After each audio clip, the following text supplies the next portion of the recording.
Did anyone hear anything out of that piqued interest for you? Yeah, Dr. Christine, you want to share? Go ahead and Mm, unmute yourself. yeah. Yeah, capitalism sucks. But, boom. That's all I have to say. It just makes me so freaking mad that we're programming our little people, our young people into buying into this capitalistic crap. And then contorting their lives to fit this ideal. That's, yeah. And I'm a former teacher, so I'm complicit in all that. I get to step back and I get to name it because I've done my work. So I'll just leave it there. Awesome. Thank you so much. Well, anyone else can jump in if you want to. You can unmute yourself. But yes, capitalism, and I mean, I don't know, it rubbed me a little bit the wrong way hearing them as a parent myself. I have a 13-year-old, hearing them talk about their child as an investment, which is a very capitalist perspective, right? Like, I put money into my kid, I should get a return out of it. What do you like? What? How about just be good to your child? So what else? Anyone else hearing anything? Something you want to comment on? Something, and it doesn't have to be from the video we just saw, right? You had some conversation right before this in your breakout session, and it could also be something that we have not touched on that you think is relevant to our conversation here, right? I'd like to say something. Go for it, Catherine. When you talk about investment, one of the things that I think is really important to consider that's a shift is when we look at one another and we look at our children, it is important to invest in them. But I'm not talking about just monetary investment. I'm talking about spiritual investment. I'm talking about emotional investment. I'm talking about physical investment. So I think it's really key to say, we got to invest in our kids, but we can't just leave it at paying for their tuition. And most people that I know of that have paid tuition for children, they did a hell of a lot more than just pay for tuition. So yeah, I think we might use another term, but the reality is we have to, in order to create and support community and family and children, there has to be an investment, and it's not just monetary. So yes. Thank you so much for that. And I don't know if you noticed this, you were getting a lot of snaps and claps inside of other people's videos. So yes, completely agree with you on that. If anyone else wants to share, get ready to do that. But I can tell you this, I had a meeting with one of my son's teachers one time who was just harping on academics, and had a bit of a very interesting classroom, we'll call it that. And my son was having a hard time in there, and she was just really focused on, like, he's got to get his academics down. And, one of the things I told her, I quite literally told it to her this way, like, what's the point of my son being like really good at math or science or any subject if he's going to grow up to be an asshole?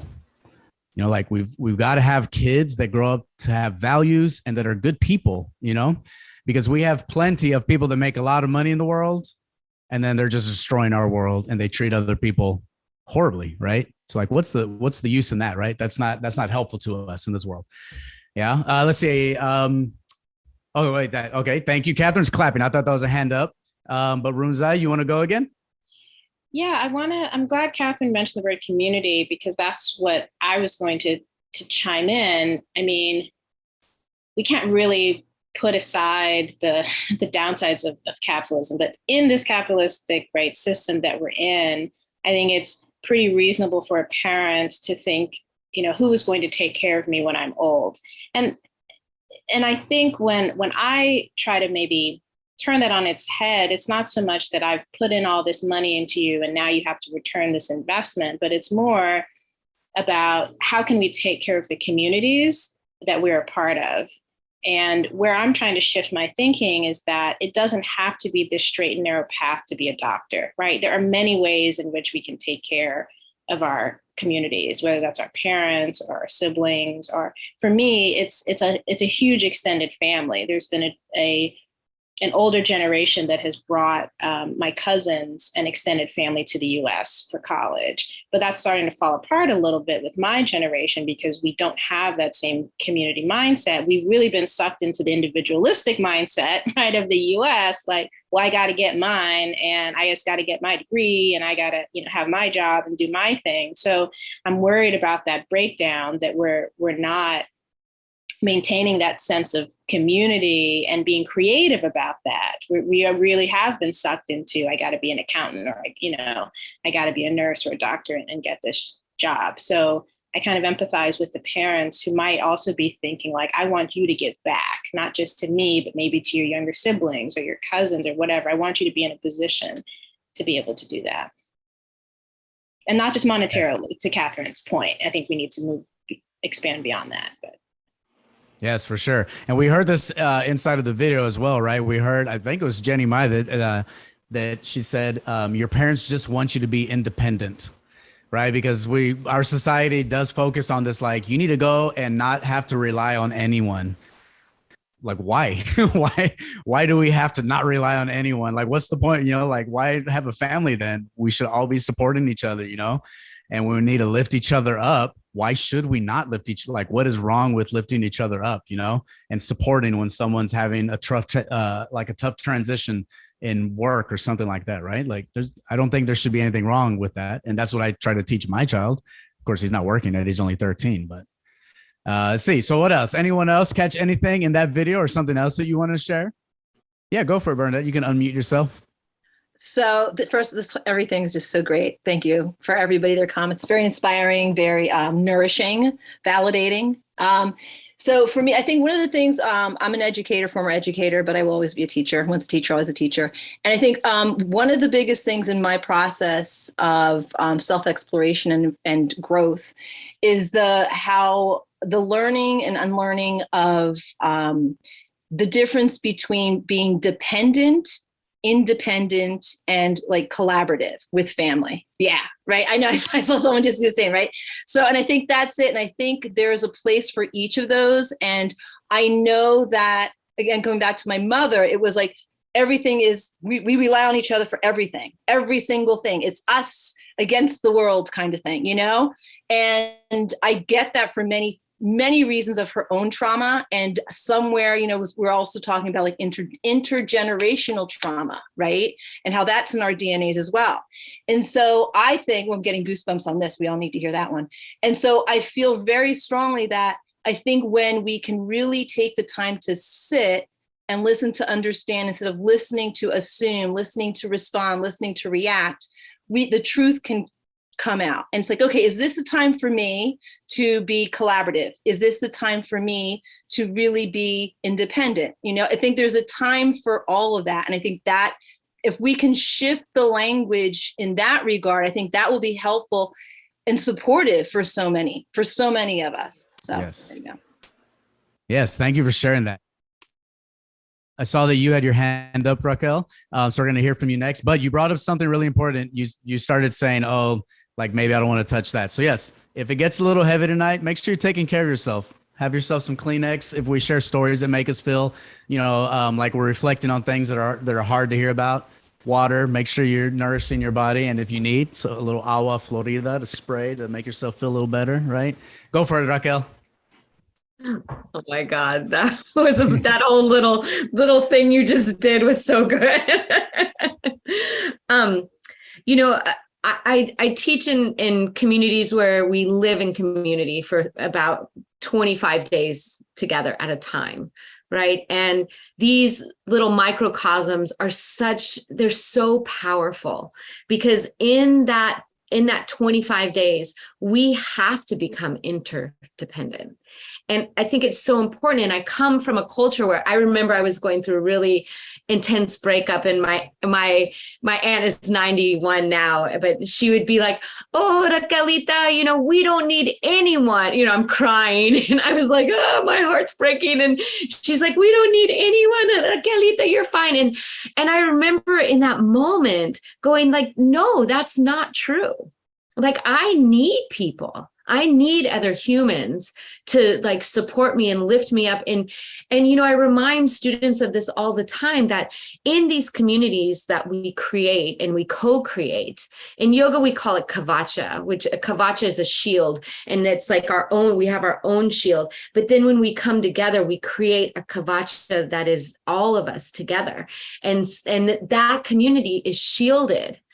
And the beauty of it is that when you forget, and you will, right? Like I probably everybody's going to put their hand up, that there are moments where you do not know who you are and you forget who you are. And you're like, I don't even recognize myself anymore. That community is who you call on to say, like, if I call Rosella and I'm like, I don't know who I am right now, then I'm going to hope and depend on her saying, this is who you are. I'm reflecting back to you exactly who you are in this moment. Even if you don't remember, I'm going to remember for you. And that's where interdependence becomes so deeply, deeply important. And I just feel this topic so much. So yeah, thank you for bringing this up.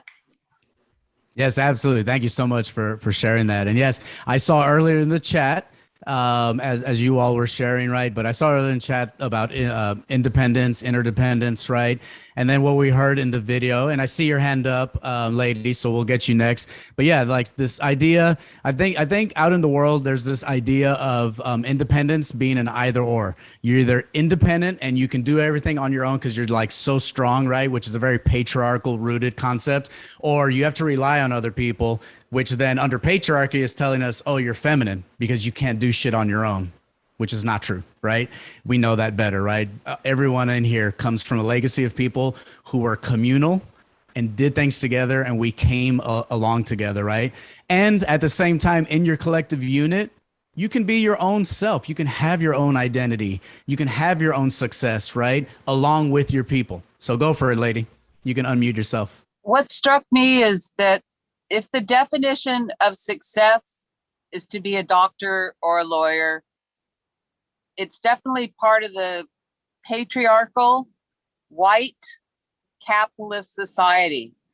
And as coming from a mixed race family, I will never be part of the white, I will never be successful in a white patriarchal society.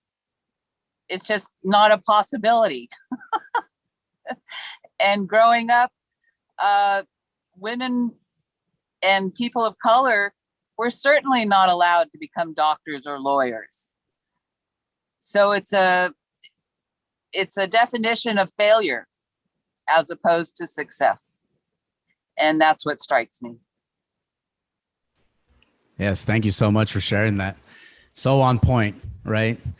Some of us can't never be part of the system that we currently survive under, right? We exist in it, we survive in it, and there are doctors that our parents want us to become, and then there are doctors or healers that are in our communities that help us stay well in a more holistic sense, right? Not just you broke your arm and you got to fix it, right? That's important as well, right? But if everyone becomes a doctor or a lawyer, who's gonna make your tacos? You know, who's gonna fix your pipe when it busts? You know, like, this is what we learned during the pandemic, right? All of a sudden we learned about essential workers. They've been there all the time, right? Making your food, busting your table, washing your dishes, taking care of your kids at the park all day long while you're out making that successful money, so supposedly, right? And so we just have to like redefine what we mean by success, because we've already heard it here, that it means other things other than financial wealth. There's something from that video I saw earlier that caught my ear, but I want to see if anyone wants to add anything, say something, or even ask a question. Remember, we can ask questions of each other as well. Were you raising your hand, Erika? No? Okay. I thought I saw your hand coming up a little bit there. Not trying to put you on the spot. Okay. So in that video, there was a bunch of things that stood out to me in that video, right?